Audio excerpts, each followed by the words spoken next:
کے متعلق جو صحابہ کرام سے ایک لغزش ہوئی تھی، اس کے ازالے کے متعلق پچھلی آیاتوں میں بھی تذکرہ تھا، مذکورہ آیات میں بھی اسی کا تذکرہ ہے کہ جب مسلمان واپس مدینہ کو لوٹے اور مشرکین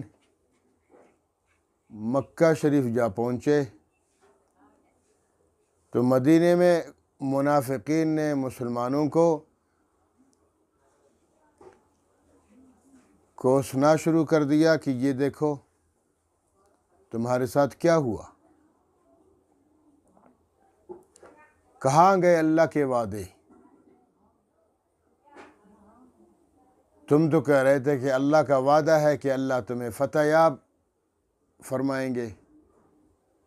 ابھی تو تم شکست کھا کر آ گئے، 70 اپنے ہیروز کو شہید کر دیا۔ تو اللہ رب العالمین اس غلیظ جملے کے متعلق یہاں فرماتے ہیں کہ یہ لوگ جو مسلمانوں کے خلاف، صحابہ کرام کے خلاف بکواسات کرتے ہیں اور کہتے ہیں کہ اللہ نے تمہارے ساتھ وعدہ کیا تھا اور وعدہ نہیں نبھایا۔ کیسے اللہ نے وعدہ نہیں نبھایا؟ وَلَقَدْ صَدَقَكُمُ اللَّهُ وَعْدَهُ، اللہ نے تو اپنا وعدہ سچ کر دکھایا۔ اللہ تو وعدہ فرماتا ہے اور وہ اپنے وعدے کو پورا فرماتا ہے۔ وَمَنْ أَصْدَقُ مِنَ اللَّهِ قِيلًا، ایک جگہ ہے قرآن کریم میں، اور دوسری جگہ ہے وَمَنْ أَصْدَقُ مِنَ اللَّهِ حَدِيثًا، اللہ سے بھی کوئی بڑھ کر سچا ہو سکتا ہے؟ اللہ جب وعدہ فرماتا ہے تو اللہ اپنے وعدے کو پورا فرماتا ہے۔ انسانوں کی طرح تھوڑا ہی ہے کہ انسان وعدہ کرتا ہے، مجبوری بیچ میں آ جاتی ہے، وعدہ پورا نہیں ہوتا۔ اللہ کے ہاں کسی مجبوری کی کوئی حیثیت نہیں ہوتی۔ اللہ رب العالمین تو وہ ذات عالیہ ہے کہ اذا اراد اللہ شیئا ان یقول له کن فیکون، وہ تو فعال لما یرید کا مالک ہے، وہ جو چاہتا ہے اسی طرح کرتا ہے۔ مجبوریاں اللہ کے ارادوں میں آڑے نہیں آ سکتی، تو یہ ان کا جھوٹ ہے، یہ فریب ہے، دھوکہ ہے مسلمانوں کے خلاف، صحابہ کے خلاف۔ اس لیے فرمایا وَلَقَدْ صَدَقَكُمُ اللَّهُ، میرے پیغمبر اور صحابہ کرام کو خطاب ہے، وَلَقَدْ، اور یقیناً، صدق، سچ کر دکھایا، کم، تمہارے لیے، صحابہ کو فرما رہے ہیں میرے نبی کے جانثارو، اللہ نے تو سچ کر دکھایا، صدقکم اللہ، وعدہ، اپنے وعدے کو۔ اللہ کا وعدہ تھا تمہیں فتح یاب کرنا، اللہ کا وعدہ تھا تمہاری مدد کرنا، تمہاری نصرت کرنا۔ تم اللہ کے لیے لڑتے ہو، اللہ کے دین کی سربلندی کے لیے پھرتے ہو اور اللہ کے دین کو دنیا میں پھیلاتے ہو، تو اسی وجہ سے اللہ تمہارے ساتھ وعدہ فرماتا ہے اور وعدہ پورا فرماتا ہے۔ دیکھو، خود دیکھو کہ جب تم بہت میں پہنچے، تمہاری قلت تھی، بے سر و سامانی کے عالم میں ان کی تعداد بھی زیادہ تھی، سارے کفار جمع ہو گئے تھے مسلمانوں کے خلاف لڑنے کے لیے، اور مسلمان ٹوٹل 700 تھے۔ تو ان 700 مسلمانوں میں بھی اللہ رب العالمین فرماتے ہیں کہ تمہیں یاد نہیں ہے کہ تم انہیں قتل کر رہے تھے، تم تو انہیں قتل کر رہے تھے۔ ان کے 11 علمبرداروں کو یکے بعد دیگرے جہنم رسید کر رہے تھے،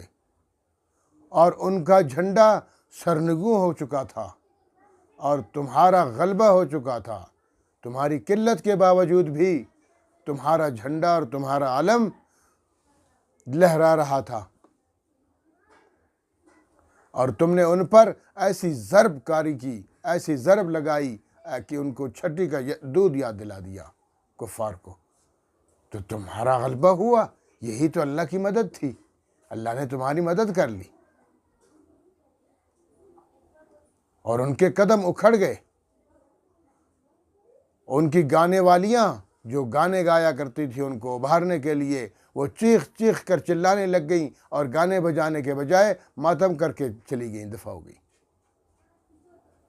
تو اللہ تعالیٰ فرماتے ہیں میرے نبی کے جان نثارو کاش تم تھوڑا سا اور صبر کر لیتے، اللہ کی فتح و نصرت تو تمہارے ساتھ شامل حال تھی اور رہے گی، لیکن کاش تم اللہ کے نبی کے حکم پر، جو گھاٹی پر اللہ کے رسول نے تمہیں بٹھایا تھا، تم کچھ مزید صبر کرتے تاکہ تمہاری فتح و نصرت کا سورج پوری دنیا میں پھیل جائے۔ ہاں، لیکن لغزش تو تم سے ہوئی صاحب ہے، غلطی تو تم سے ہو گئی۔ تھوڑی دیر صبر کر لیتے اور تاکہ تمہاری فتح مزید کامیاب ہو جاتی، لیکن ہوا یہ کہ تم سے لغزش ہو گئی، تم سے غلطی ہو گئی، بے شک اجتہادی غلطی سے ہی، لیکن غلطی تو ہو گئی نا۔ اللہ کے رسول نے فرمایا تھا بس ہم جانے جہاد جانے، تم نے گھاٹی سے اترنا نہیں ہے۔ تو جب صحابہ کرام نے، گھاٹی والوں نے 50 مجاہدین نے دیکھا کہ کفار بھاگ گئے، صحابہ کرام نے ان کو مار دیا اور اب وہ ان کو بھگا رہے ہیں، تو ہم بھی نیچے جاتے ہیں، مال غنیمت جمع کرتے ہیں، ہم بھی ان کے ساتھ تعاون کرتے ہیں۔ تو اللہ تعالیٰ فرماتے ہیں دیکھو یہاں تم لوگوں نے تھوڑی سی بے صبری دکھائی، جلد بازی سے کام لیا، کاش تم یہ کام نہ کرتے۔ اگر یہ کام نہ کرتے تو پھر تو فتح ہی فتح، ابھی بھی فتح ہوئی، ابتدائی فتح بھی تمہاری ہو گئی، بیچ میں اگر تمہاری لغزش کی وجہ سے تمہیں شکست ہوئی، بعد میں دوبارہ تمہاری فتح ہو گئی، لیکن اگر یہ تمہاری لغزش نہ ہوتی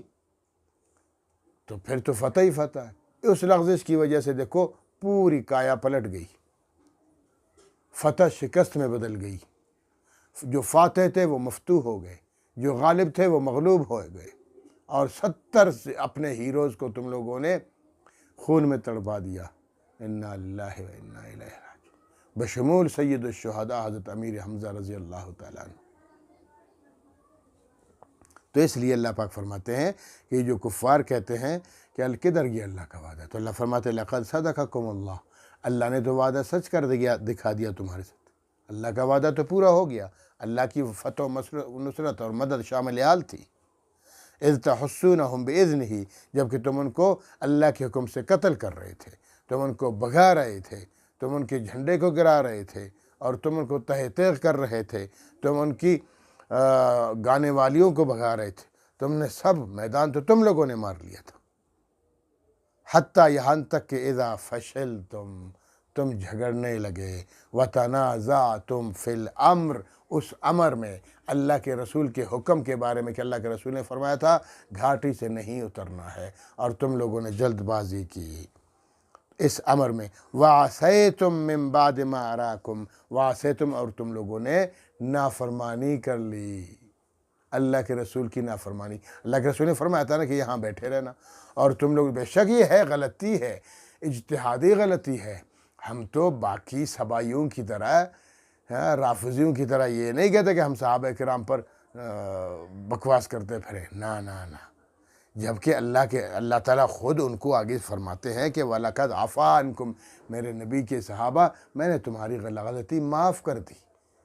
میں نے تمہیں معاف کر دیا۔ جب اللہ نے معاف کر دیا تو آج کا کون ہوتا ہے چوڑا کہ وہ صحابہ کرام پر بھونکے غلطیاں اور ان کو غلط